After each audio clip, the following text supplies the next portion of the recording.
Howdy, guys, and welcome to Cliff Notes, and welcome to night number 19 of the overnight feed recaps for Big Brother season 26. All right, this week was supposed to be an easy week for Cedric. No worries, you put up Angela and Kenny on the block. You have some random third person that takes Tucker's place since Tucker won the veto. Easy peasy, one of those two go home. No blood on Cedric's hand. It all works out easy, right? Well, not so much. Now, how do I even cover yesterday and last night and everything that went on? Everything blew up. Everything has changed. A lot of stuff to cover, so let's get right into it because a lot of conversations were had last night. All right, so how do we even cover it? Well, let's start off with this.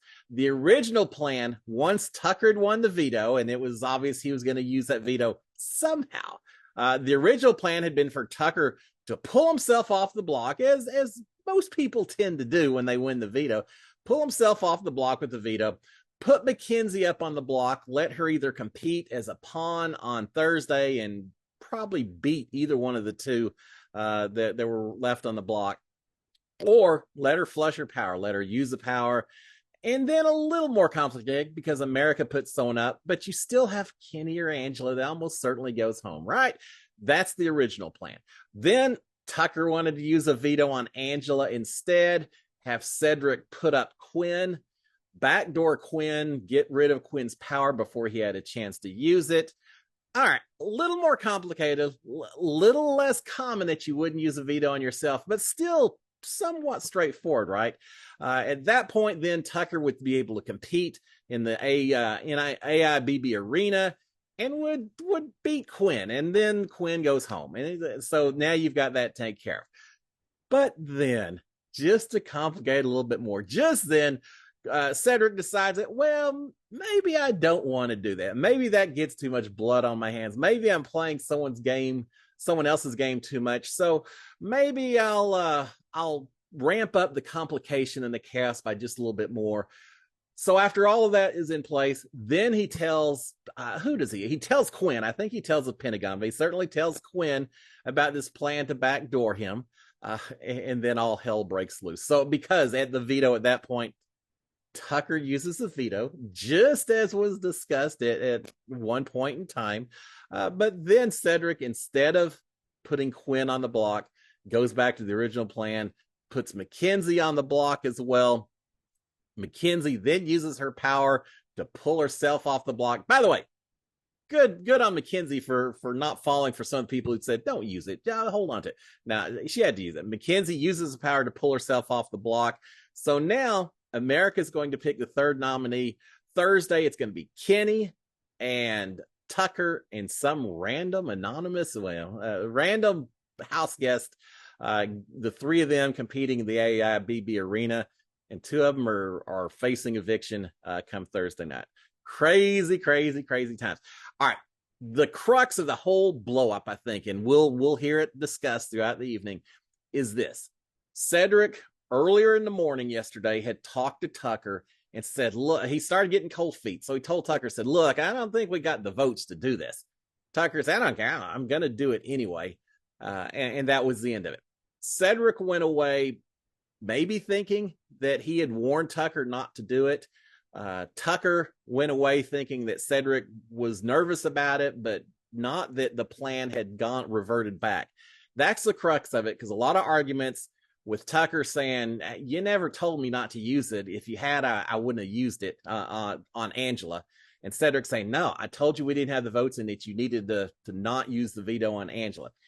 A little he said, she said at that point, both of them feeling like they're telling the truth on that. And that's what caused the whole blow up. All right, so that's the background. Now let's talk about a whole bunch of live feeds as quickly as we can. After all of this happens, now, we did not get to see the video ceremony. That'll be interesting because apparently the ceremony, Tucker was upset enough. He proceeds to call out all the alliances in the house, most of the alliances. I heard later someone said the collective is the only alliance that didn't get blown up during some of these conversations at the veto meeting and onwards. But apparently Tucker kind of blew up during the veto meeting. That'll be a fun episode to watch on CBS, right? He did that. So after that happens, then Cedric calls a house meeting. House meetings are never a good sign that things are going well in the house. He calls a house meeting. He says later, hey, I just wanted to get all this out in the open while everyone was there together instead of little groups saying different things. He calls a house meeting. During that house meeting, Tucker tells Cedric that he feels like he was absolutely blindsided by Cedric. He's telling Quinn, saying, hey, full respect to you. I wanted you out because I thought you were the biggest threat. You're one of the best players in the house. If I'm up in the final two against you, I'd be incredibly nervous. So, Quinn, I hope you understand. Nothing but respect is why I was making the move that I tried to make. So he's basically saying, I don't have anything against you, Quinn. I hope you don't have anything against me. The big one is Cedric, who backstabbed me in not going through with what we had talked about. Everyone in the house now obviously knows that Quinn had this second power. Quinn is apologizing to everyone for lying to them about the power. Don't lie about keeping a secret in this house. That's the name of the game. But I get what he's saying. He's been called out at this point, so he's trying to do his own damage control. I'll say this. Quinn came out doing pretty good. Considering that the idea was to backdoor him, Quinn seems to do okay going forward. And we'll talk about that in a second as well. All right, we've got Mackenzie talking to Tucker, saying, look, I wouldn't have used the power if you had used it on yourself. If Angela and Kenny were still on the block, I feel comfortable that I could have beat both of them in the AIBB arena. And even if I didn't, I felt comfortable that I would have beat them in the house vote. So I wouldn't even have used the power. None of this stuff would have happened. It's only after he took Angela off and you went up, and then I'm going to use the power, because now suddenly I've got all of this going on, plus being told that 10 out of the 13 people wanted me out of the house and all this and that. So she said I had to use it. And Tucker said, I get that completely. Apparently, Angela and Quinn got into a big argument at one point, and we don't really know because the feed's cut. But along with part of what we did here is Quinn telling Angela, or saying, Quinn later saying that Angela accused him of saying things about her that would affect her outside the house. And that's why she's upset, that she feels like Quinn took it beyond gameplay and some of his accusations. I think this may have to do with him pointing out that she had noticed this group of people in the backyard of the house. I assume that's what it is. But anyway, they got into a big argument, apparently. Maybe we'll see it as part of an episode. There's going to be a lot of arguments they can show in these upcoming episodes. All right, we've got Cam and Cedric talking to each other, both agreeing that the collective and the Pentagon Alliance has Cedric's back, that Cedric should be good. They're thinking that Tucker should go home if he's on the block come Thursday night. If he's not on the block, then Kenny should go home. In other words, whoever this nominee the America picks should be safe this week. Should be Tucker. If Tucker's not on the block, it'll be Kenny. Cam and Cedric are both saying as well that Quinn's going to be in control next week. He's got this power that he'll be able to use, so that should certainly help their cause. Cam is saying as well, telling Cedric, this ball players alliance that just formed, that was the group that was going to do this blind side of Quinn and all that. He said that wasn't a real alliance. That it wasn't real. It was just something that we said at the time. It was, I think later he talked about it being a 24-hour alliance. He's saying it's not real. And he says, that's what I told Leah. But now she's mad at me because she thinks that I'm in alliances that I didn't tell her about that go against her. So the friction extends beyond Cedric and Tucker and Quinn. Certainly Leah and Cam are collateral damage from this somewhat, because she knows that Cam was part of this guy's type alliance, this group of four, and they didn't tell her about it. He's saying, hey, it wasn't a real alliance, Leah. You don't need to worry about it. Well, if I'm Leah, I'm going to be a little worried about it. All right, Tucker is saying that Cedric is now his number one target going forward. Cam is saying that hopefully America puts up Quinn. I'm really curious to see who America puts up come Thursday. But Cam's hoping it's going to be Quinn. Tucker is saying that he'll survive this week. He's going to win this AIBB arena, so he'll be safe. He's going to survive this week. Next week, Cedric can't play in the HOH, so he's going to take this thing and hopefully be able to do something with it. The wrinkle is that Quinn still has this HOH power. Even if Tucker wins HOH, he may not have any control over what happens because of that. Now, Tucker would be safe. All he has to do is win HOH, and Quinn can hijack HOH and do all kinds of things. but he can't send Tucker out the door. So Tucker may be just looking for short-term protection at this point when he's saying he's going to win that HOH. Tucker says that Cedric was smiling when he did the veto ceremony. That doesn't sit well with him either. Tucker's also saying that Quinn has alliances with everyone in his house. Why wouldn't I get him out if I had an opportunity? Why wouldn't we get him out if we had an opportunity?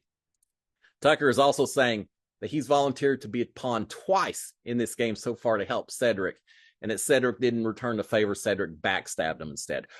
I'm not sure he used the word backstab, but he volunteered twice to be a pawn to help Cedric, and this is what happens. Cam is talking to Kenny, saying, look, Kenny, if you and Tucker are on the block Thursday, Tucker probably doesn't have the votes to stay. You should be safe, Kenny. If it gets to the two of y'all on that final block on Thursday, if whoever America picks wins this AIBB arena, you should be good against Tucker. All right, we've got Tucker and Quinn hugging it out. Considering the fact that Tucker was trying to blindside Quinn, that he blew up Quinn's game and everything else, these guys are, at least on the surface, handling it mature, we'll say. They're hugging it out, saying, yeah, it's just a game. We're fine, bro. It's no worries. I think it's still going to have an effect on the way they play, but they're trying to maintain the best they can with each other. It seems like at this point, the biggest beef is not going to be between Quinn and Tucker, but actually between Tucker and Cedric. It's not about making huge game moves, which I think everyone respects to some degree. It's more about who betrayed me when they should have been loyal kind of situation. It's what it's turning into. All right, we've got Joseph talking to Cedric, telling Cedric that, hey, if Tucker wins HOH, wins next HOH, Quinn's going to use his power. We may not be able to get Tucker out, but Quinn will use his power. We'll still have a certain amount of control no matter what happens. Angela is talking to Cedric. She's kind of giving Cedric a hard time. She's saying, look, you should have put up Quinn. She was all on board to get Quinn out the door. Of course she was, right? Yeah, Angela wants Quinn gone. So she's giving Cedric a hard time for not following through on Tucker's plan. She's saying the move against Quinn would have been great for your resume, and you just threw it away. She said that they handed you a golden apple this season, and you just threw it away, Cedric, and how disappointing that is. She's saying Quinn would have gone home. Maybe not. Quinn has a lot of alliances. Would they have turned on him? Would they have protected him? Don't really know. But Angela's saying Quinn would have gone home. Everything would have been perfect, Cedric. But you gave it all up because you got cold feet. Well, what Cedric needs to understand is right now, there are a lot of people wanting to play their own game and trying to use Cedric to play their game and achieve their objectives. So Cedric, don't trust any of them. All right, Rubina and Quinn are talking a little bit. Rubina's wondering that if anything Quinn has told her now is real or sincere. She really took it hard. She's saying, look, I get why you didn't maybe tell us about the alliance and all that, but now I wonder, when you came in to sleep in the pedal room with us, was it just gameplay? Everything you've told me, was it just gameplay? And she's on the point of tears. She's even crying a little bit. Quinn saying, no, I kept it a secret, but all the rest is real. It's not just gameplay, Rubina. I'm not sure she's really buying it. So Quinn, even though he comes out okay, he's got a little damage control from a trust standpoint that he'll have to work on going forward. All right, we got Tucker cooking a late dinner. He's telling Angela at one point, Angela and Tucker talk about it, and he's saying, look, it's just the way it's going to be. And if so, fine. I'm not playing scared. I'm going to do what I want to do, and whatever happens, happen. Yeah, the Tucker mentality and all that. So he's telling Angela he's probably going home. Angela's saying, I don't think so. I'm not sure that's necessarily the case, Tucker. I don't know if it's the case or not. So much depends on who this third nominee is and who wins this AIBB arena. Big Brother production wanted a little uncertainty this season. They're getting it. They are absolutely getting it. But Angela's saying, I think you're going to be okay, Tucker. The issue is, even if he's okay this week, a lot of things have to happen for him to stay protected next week as well. But that's a long way away and a lot of conversations to be had. All right, we got Chelsea and Brooklyn talking to each other. They're thinking that Tucker maybe doesn't really have a good read on the house in terms of who he's got support with and who he doesn't, and who trusts him, who doesn't, and things like that. They're a little worried about that. Chelsea and Brooklyn, they're also thinking that Cedric likely did tell Tucker not to use his veto on Angela. I've gone back and watched it. Cedric said, I don't think I've got the votes, but I never saw him telling Tucker, don't use your veto on Angela. Use it on yourself. Never saw that particular statement get made, but they're thinking Cedric probably did tell Tucker. So they're Chelsea and Brooklyn coming down certainly on Cedric's side at this point. All right, we've got Tucker and Rubina talking a little bit. Rubina is telling her that Chelsea had told her that both Cam and Cedric are saying that they didn't know Tucker was going to use the vote on Angela. They didn't have any clue that was taking place. Tucker blows up on that, says, what are you talking about? They were right there. There were 4 of us in the room. We were talking about it. Absolutely they knew. And why would Cedric apologize during the meeting if he didn't know in the first place? He's saying that's not making sense. I think it's semantics again here. I think Chelsea is reporting what she was told by Cam and Cedric, saying that they didn't think he was going to use it. Not that the conversation wasn't originally had, but just they were thinking that they had given Tucker enough warning that we don't have the votes. And so as a result, they didn't think Tucker was going to use it because he had been warned that the votes weren't there. Whereas Tucker is taking this statement as they're claiming that they never were part of the discussion to take Angela off and put up Quinn in the first place. Again, it's just a little bit of a game of telephone that went horribly awry at this point in time. But yeah, so Rubina's saying, hey, Chelsea told me this. They're kind of distancing themselves from Tucker, and Tucker doesn't take that well at all, saying he knew. We just formed that alliance, and they were there, 4 of us. Yeah, they absolutely knew. He's also a bit upset with Kenny. He feels like Kenny is playing both sides, and Kenny is. He's kind of kissing up to the other side when he's talking to them. He's kissing up to Tucker when he's with them. That's the way you play the game of Big Brother sometimes. All right, we've got Chelsea and Rubina talking a little bit. Chelsea is thinking that Tucker is dangerous to everyone's game right now. She says, if he's with you, fantastic. But she says he's a strong player, but he's also a very emotional player. She said, I just don't know that I can trust him right now to play the game. She said, I don't know that he's stable enough that I can work with him, at least. If he's on my side, great, but I just don't know how long he'll stay on your side. She's saying it looks like after he gets done with Cedric, he's just going to try to plow through the rest of this season and just take out people as he wants. And just, I can't work with that at all. She's saying, I still want Kenny short term. I want Kenny gone this week. But then after that, I think Tucker maybe needs to go. And Rubina's saying, yeah, I'm down with Kenny going home this week. Now remember, Rubina and Tucker are still close. So she'll certainly encourage anyone who maybe wants to protect Tucker for a little bit longer without necessarily completely declaring her loyalties in front of other people. All right, Tucker is calling out Cam. This is back in the Rock bedroom. Tucker's calling out Cam a little bit, saying, I'm hearing, Cam, that you're saying you didn't know about this Quinn plan. And Cam's trying to say, no, he's trying to make some excuses, and we never hear a whole lot to it, because at that point, Cedric comes in looking for some, I think Tucker later said he came in just to say he was looking for some socks. I know while he was in there, it doesn't matter. The 2 of them blow up against each other. A big fight between Tucker and Cedric. We'll see on the episode. Tucker, to summarize it as best I can, because there was a lot to it, but the crux of it was Tucker saying, Cedric, you told me that you didn't have the votes. You didn't think we had the votes for that plan of pulling Angela off and me staying on the block.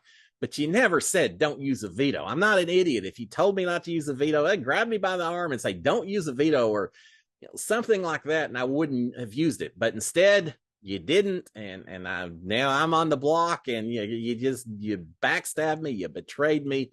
So he's calling Cedric out. Cedric's immediately saying, no, that's not what I said. I'm telling people that I told you that you didn't have the votes, and I told you to use the veto, and that's what I'm saying. And again, that's where the big argument. Did Cedric tell him to use a veto, or did he just say, I don't have the votes?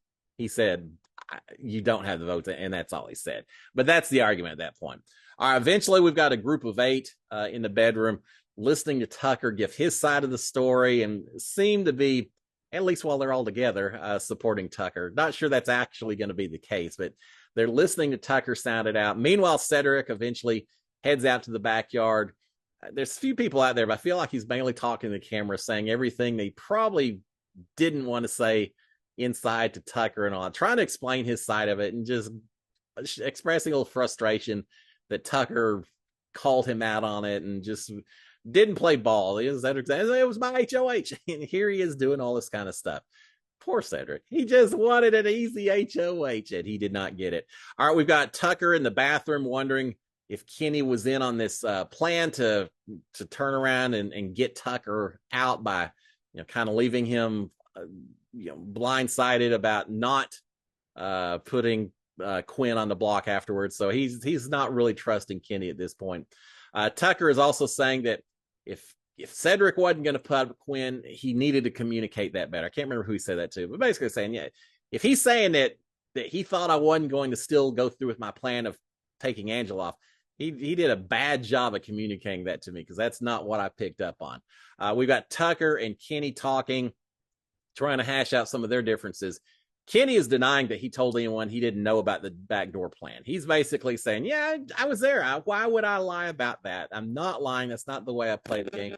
Again, I think it's more a matter, not that he's saying that he didn't know about the plan. It's just that he probably was telling people that, we didn't think he was going to go through with the plan and all that. So he's saying, yeah, I'm not saying, if someone's saying that about me, that I'm saying I didn't know about the plan, they're lying, because that's not the case, Tucker. It wouldn't benefit me to say that. It wouldn't help. We're all there. It is what it is. So he's kind of going over to Tucker a little bit with this. All right. Quinn is talking to Cedric and saying, well, yeah, next week I'm absolutely using the my power now. Originally, I maybe wasn't going to use it, but after all of this, yeah, I'm going to use the power next week. So in other words, Cedric, you're good. I mean, Quinn certainly feels at this point that he owes Cedric quite a bit, that Cedric alerted him to this plan to blindside him, to backdoor him. So yeah, Quinn should probably do what he can next week, including use the power in order to protect Cedric. So yeah, he's going to use the power. Why not? Everyone knows he's got the power now. You might as well control it as best you can and put up who you want to put up. All right, we've got Tucker and Cedric pass each other. They actually hug it out. They say, hey, I love you, bro. I love you, bro. I love you, bro. They do what guys sometimes tend to do. They, at least on the surface, they're saying, we're good, whatever. Was it sincere? Yeah. Does it mean that they still don't have a grudge against each other? No. Tucker's still coming for Cedric as his number one target. Cedric's still chapped at Tucker, but at least they're keeping it gameplay, maybe for now, for those 5 minutes or so. They hug it out anyway. All right, we've got Rubina saying that she absolutely supports Tucker, talking to Tucker, saying, yeah, I got you. I've got you, right, Tucker? So she's saying that. Tucker's going a little background about maybe why this hit him the way it did. He says, look, I was constantly accused of telling lies as a kid. When I didn't tell lies, I think maybe his brother or something, I don't remember all of it. He says, I got accused of saying things I didn't say a lot of times, and it's always stuck me. It's always been a very sensitive thing for him. He said, so when someone accuses me of lying, such as what Cedric did, it really hits hard. And that's maybe why I went a lot more emotional than normally I try to do in this game. So he's trying to explain himself a little bit. He's talking about how much it hurt to have Cedric and Kenny both turn on him by saying that he hadn't talked to them about this plan and kind of left him high and dry and all that. All right, we've got Kenny and Brooklyn and Leah and Joseph all talking. Brooklyn, there's a bunch of them out there, but Brooklyn is confronting Kenny.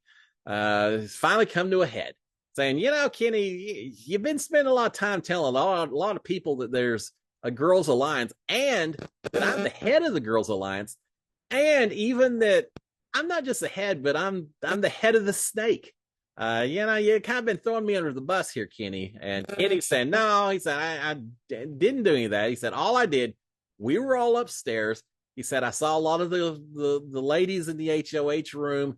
Joseph wasn't allowed to go in, but then Mackenzie was allowed to go in. And I just suggested that, it's all the girls hanging out and not letting the guys in. Could there be something going on? And he's saying, all I did was vocalize what all the other guys were thinking. That's it. He says, I never use the word snake. Now, I think maybe he did a few times, but he said, I never use the word snake. And Brooklyn's coming back saying, man, I got multiple people who said that you did. You called me the head of the snake and all that. He said, nah, if they're saying that, they're a liar. I never use that word. Never, ever, never did I use that word at all. Brooklyn is saying, it's kind of a sign, I think, of a little paranoia and insecurity when someone sees a bunch of girls talking and just based on the fact they're talking, immediately assumes that they must be in an alliance. He said, we're allowed to talk, and to just assume that, just a little paranoia, a little insecurity. So she's calling Kenny out on everything that took place. All right, but Kenny stands by what he said. I never said snake. All I did was just suggest. That was his big deal. I never said there was an alliance. I just suggested, could there be one? Just think of, is it possible there could be one? And all the rest of the guys are thinking, I'm just the one who said it. So yeah, that's how he's explaining himself. We've got Brooklyn telling later, went to the backyard, told everyone in the backyard what her conversation was with Kenny. There were a lot of repeats, rehashes of these conversations that took up a lot of the evening. I'm not repeating them over and over here because it's not necessary, but yeah, everything I'm saying was probably repeated half a dozen times throughout the evening. All right, we've got Chelsea and Brooklyn in the bathroom talking. Brooklyn's complaining about Kenny, and Brooklyn's complaining about Kenny, and she's saying, I'm one of the older, women in the house, and he's just assuming that because I'm older, maybe I'm the leader of something and all that. She's complaining about Kenny. Chelsea's complaining about Tucker. Chelsea is saying, I have not seen people with such stupid gameplay in forever. And she's talking about this whole idea that Tucker would not have pulled himself off with the veto. She says it's incredible. Chelsea is saying that she wants Kenny gone this week. She's saying, let's get Kenny gone because Quinn's going to take Tucker out next week, right? And that's probably true. So she says, so let's just go ahead and focus on Kenny right now. Go ahead and make that happen. Quinn takes out Tucker next week. Then let's go ahead and get rid of Mackenzie after that. And she says, hey, maybe we can just keep Leah around. So for Cam's benefit, we'll keep her around. But those others, they got to go. All right, we've got Tucker and Joseph and MJ and Quinn talking. Tucker is saying that Kenny, that's interesting. Tucker is saying that Kenny went to the diary room yesterday and was told that he can't talk about wanting to quit anymore or else production's going to pull him from the game. First of all, if you say that, I'm amazed that we didn't immediately get production shut that down. You're not allowed to talk about production in your diary room sessions and all of that. I think that's probably true, though. I have a feeling that probably someone did say, yeah, Kenny, maybe this is a strategy, but you continuing to make that threat, we're going to call you on it if you keep on doing it. So probably someone did say something to him, but Tucker is saying, yeah, he can't keep saying he wants to quit anymore. Good, because I was kind of tired of hearing it. So he mentions that. Leah is thinking that America, we, the viewers, are not the person from last season, that we, the viewers, are going to vote on someone to go on the block, someone who's not getting a lot of showtime. Who is that? Who would that be? I don't know. I think Leah feels like she's getting showtime with her little flirt romance with Cam and all that. I'm not sure who she's implying on that, but I'm not sure it's that simple. I think there's a lot of people voting for a whole lot of different reasons. I'm really curious to see how the vote goes, but she's thinking it's just based on people who basically have caused the least amount of drama in the house, gotten the less viewership and all that. Brooklyn is saying that whoever is this pick that we, the viewers, pick, they shouldn't be the target this week. These two that are on the block right now, it should be one or the other. No one else. Who cares who this third person is? It needs to be one of these other two. Which, considering that Brooklyn could be one of the people who is sent up on Thursday, I get why she's trying to get everyone to agree that, yeah, none of us who are on the block right now should be going home this week. So she is saying that. Leah and Brooklyn are talking a little bit. Leah and Brooklyn are talking a little bit. Brooklyn's saying, man, all the stuff that happened today, this has really messed up the guy's game. Yeah, a little bit, don't you think? Leah's complaining about Angela. Remember, Angela talked to Cedric and said, you threw away the golden apple. You should have kept them and all that. Well, Leah saw that conversation. Now she's complaining about saying, what would she possibly have to say to Cedric? She's safe. She's not going anywhere this week. So why is she talking to Cedric? And she says that I catch myself really having to stop myself from telling Angela to shut up all the time. So Leah not feeling the Angela vibes right now. Angela and everyone going after her has been eclipsed. She's just the little sun and the big supernova going off behind her, and you forgot about the first sun. I mean, Angela's still a target, but she's been dwarfed by some of the stuff that happened, which from Angela's gameplay standpoint, good sign. I mean, there's a bigger target than her next week. I think she's still in danger of not making jury, but at least for next week or two, Angela may be okay through no action of her own, but just other things exploding around the house. But anyway, yeah, Leah's not real happy with Angela, anything that Angela's doing right now. All right, we got T-Core and Rubina talking. T-Core is upset that Chemo had been told about Quinn's power, knew about Quinn's power, and never told T-Core, because she feels like she and Chemo are as tight as they come, and now she's feeling like he didn't trust her with information. Later, Chemo apologized to T-Core, saying, I'm sorry. I just, it was a tough place. I think he said something like, someone gives me information, I don't share it with anyone. I'm not the kind of person that will spoil other people's stuff and all. But he apologized to T-Core a little bit later in the evening. All right, we've got Cedric and Cam and Brooklyn and Quinn and Joseph in the backyard talking. Cedric is saying, look, I'm okay for taking heat. I want to protect the collective. I think the collective's still good. I don't mind taking the heat right now as long as it keeps the collective safe going forward. Quinn is saying, look, I feel like I kind of put the collective in a bad spot with some of the way this worked out. And he says, I will certainly at this point use my power for sure next week to make sure that the collective stays safe. I want to make up for the fact that me not telling y'all maybe created some bad feelings and put us in bad position. I'm with y'all, the collective. I'll prove it next week because I'm going to use the power. So he's mentioning that. Cedric is saying, talking about this ball players alliance, it was a shake it up alliance, and he got at it. It was the ball players alliance. He's saying, look, I just started the alliance to protect the collective. I was just doing it because, first of all, you don't ever say no when someone proposes something, which is true. He says, but I was just doing it to protect the collective so I could get information and all that. Well, I think it's more about covering your own bases, Cam, but whatever. He's saying it was all done as part of staying loyal to the collective and making sure that they continue to be protected. Joseph thinks that right now, only Mackenzie is against Cedric, that everyone else in this house is for Cedric and for Quinn. May not be quite that point. I think Angela may also be on Tucker's side, and Rubina perhaps as well. But Joseph's thinking that Mackenzie may be the only person still really supporting or not supporting Cedric. He's also saying that he doesn't feel how he feels about the collective. And he also compliments Quinn, says, I really like the way you handled yourself with all of the stuff going on. Yeah, Quinn definitely took the high road. He acknowledged, he apologized. He acknowledged he didn't yell. He treated it as though it was just a game. And Quinn came out doing okay. Doesn't mean there are still some trust issues, but he came out okay. All right, Chelsea is telling Cedric that she thinks that everything can be repaired. All these relationships that Cedric's worried about. She's saying, I think everything can be repaired except for Kenny and Tucker. Those guys, probably not, but they're going home anyway. She said one of them's going home this week. The other one should go home next week if everything works out. So, yeah, you probably can't fix that stuff, Cedric. The rest of the relationships, you're good. You should be good at this point. Cedric is talking about boot order. He'd like Tucker out first. He sees Tucker as the bigger threat, which I get. He wants Tucker out first, then Kenny the following week, then Mackenzie, then Angela, then Leah, and then Rubina. So he's got his pecking order lined up. Chelsea is more or less in agreement, but she's saying, I think Kenny needs to go first. Then we'll go after Tucker. We heard her say before that Quinn will make sure Tucker goes home if at all possible. So Kenny probably is the better person to get out now, in her opinion.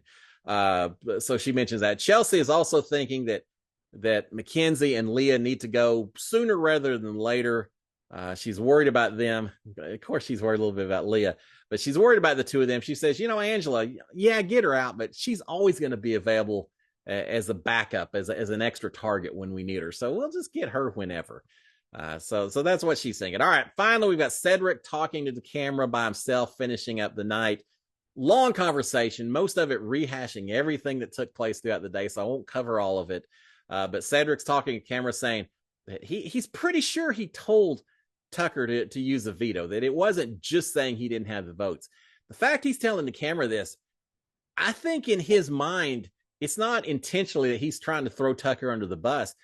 I think that Cedric thinks or thought that he had given Tucker enough warning not to use the power, that he may have gone into that veto ceremony absolutely believing that Tucker was going to use the veto on himself, that this plan was not happening.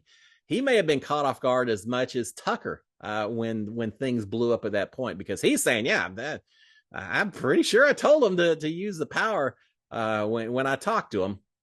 But he's also saying that he had to do that. He had to back off, or else it was kind of one of these about, do I stick with the Pentagon? Do I stick with the ball players? One or the other was going to be upset. And at the end, he decided to protect the Pentagon, which is why he did what he did, why he then came back and told the Pentagon, which may have been a smart move. If he had backed off, let Tucker did what he did and not told the Pentagon, and then Tucker blew up all the alliances and all that, then Cedric is in a much worse position. So he's saying, I did it to protect so I could stay in tight with the Pentagon. Otherwise, I would have lost them. He's saying that this all blew up. I didn't expect this to blow up. The whole thing blew up today. But he says, but my game is actually a little more positive because of it. And that could be. He feels like he's HOH, so he knew he was safe this week, but he feels like he's now safe for week 4 as well, because Cedric will use his power. And so he's feeling like he may actually be in a better position after all of this. He's also mentioning, and I hadn't heard this before, maybe it's been mentioned, I just missed it, but he's also mentioning that he and Brooklyn and Chemo have a Final 3 alliance called the Podium. All these alliances, all these names. But yeah, that he and Brooklyn and Chemo are in a Final 3 alliance called the Podium. Yeah, that one wasn't blown up. Maybe that, I guess, the Podium within the Pentagon within the collective. Someone described these alliances as like an onion. Here you go. So mentioning his Final 3 with Brooklyn and Chemo. Here, the quote of the evening, the statement of the evening. Cedric looks at the camera and says, "This game is looking simple." If this is simple, Cedric, let's see what the advanced level takes you to, my friend. It seems a little more complicated than just simple, but Cedric said the game is simple so far. He says that as simple as it is, though, it is hard to play as a dumb kid. And he mentions saying he's a model and there's 103 weeks in the year, and just some of the stuff he's trying to do to downplay his mental acuity and all that. So yeah, a little hard to play dumb as a kid in here, but no one's going to come after me if they think I'm just a kid and all that. And thinking his game's looking pretty good, even though it isn't the nice, easy peasy HOH that he thought it was going to be. We'll see how it all works out, Cedric. You got a huge target on your back from Tucker. If you can get Tucker out the door, then maybe it does change, and heck of a resume move somewhere down the road if you make it to those final 2 seats, right? We'll find out. All right, guys, with that, lights out. 2:33 Big Brother time. I can't remember for sure, but eventually lights are out, and everyone getting some well-deserved rest. We'll see what happens today. Today's kind of a dead day. It's Tuesday. We don't have any, no one's going to know about who's the third nominee until Thursday, I think. So there is nothing to do at this point except just either ramp up the chaos by more yelling and conversations and stuff, or just chill out a little bit and maybe enjoy a day. I don't know if they're going to have the backyard or not. We'll find out. All right, guys, I will be back tomorrow to give you a recap, let you know whether the chaos goes up or if it goes down. But I'll be back tomorrow to give you all the recaps overnight again. Until then, y'all have a fantastic Tuesday. SKD 143. Cheers, my friends. Bye.